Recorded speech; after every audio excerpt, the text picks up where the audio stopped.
Good day, everyone. My name is Ivan Kayakay. Today, I want to talk about some serious issues that our country, the Philippines, is facing.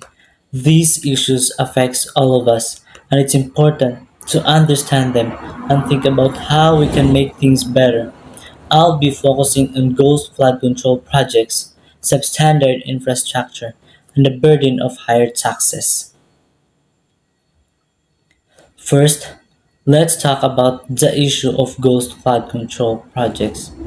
We've seen reports of funds allocated, projects announced, but little to no tangible results.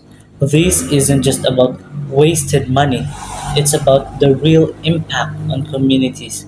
Flooding displaces families, damages livelihoods, and possesses serious health risks. Think about the flooding in many areas across the Philippines.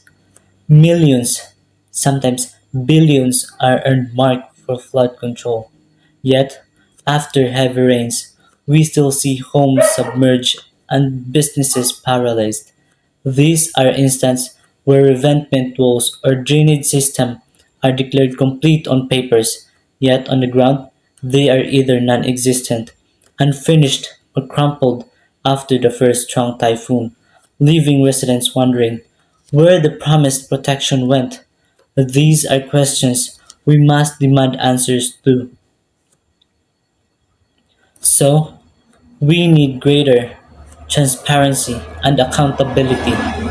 Publish detailed reports of project progress, conduct thorough audits, and hold those responsible for mismanagement accountable. Citizens' oversight and participation in project monitoring can also play a vital role.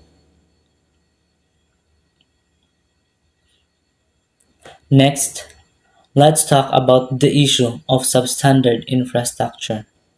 From crumbling classrooms to poorly constructed roads and bridges, we see examples of infrastructure that simply doesn't meet standards. These not only possess safety risks but also hindered economic development. Consider the numerous schools buildings across the country, especially in remote areas that are built with inferior materials, making them vulnerable to typhoons and earthquakes. We've seen reports of newly constructed roads and developing potholes within months, or bridges that show cracks prematurely. These shortcuts in constructions endanger lives. Imagine a child in a collapsing classroom, or a motorist on a uncompromised bridge, and lead to costly repair down the lines, ultimately wasting taxpayers' money. So, we need stricter quality control measures. Employ independent inspectors, use durable materials, and prioritize long-term sustainability over short-term cost savings. Investing in quality infrastructure is an investment in our future, ensuring safety and efficiency. Finally, let's address the issue of higher taxes on Filipino workers and consumers. While taxes are necessary for government services, the burden must be fair and equitable. Many Filipinos feel they are paying too much while not seeing enough benefits in terms of improved services or reduced inequality. Consider the impact of rising prices of basic commodities exacerbated by taxes like the value added tax or VAT on almost everything we buy, from a simple sachet of coffee to a new appliance. For a maximum wage earner, every increase in fuel exercise tax means transportation cost for commuting and higher price for food and essential goods. As these costs are passed on the consumers, it raises the cost of living, making it harder for the families to make ends meet and save for the future. So, we need tax reform that are progressive and equitable, ensure that the wealthy pay their fair share, and explore ways to reduce the tax burden on low and middle income earners. We also need greater transparency in how tax revenues are spent so Filipinos can see where their hard earned money is going. Despite these challenges, I remain optimistic about the future of the Philippines.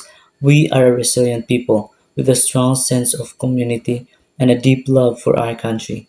We have the talent, the resources, and the determination to overcome these obstacles.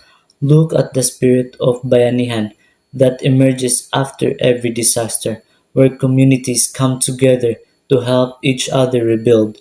Consider the innovative ways our local entrepreneurs find ways to thrive despite economic pressures. It shows what we can achieve when we work together towards a common goal, when we demand better, and when we hold our leaders to higher standards. Let's not be discouraged by the problem we faced. Instead, let's use them as a motivation to build a better, more just, and more prosperous Philippines for all. Thank you. Let us all work together for a stronger and more accountable Philippines. Mabuhay ang Pilipinas!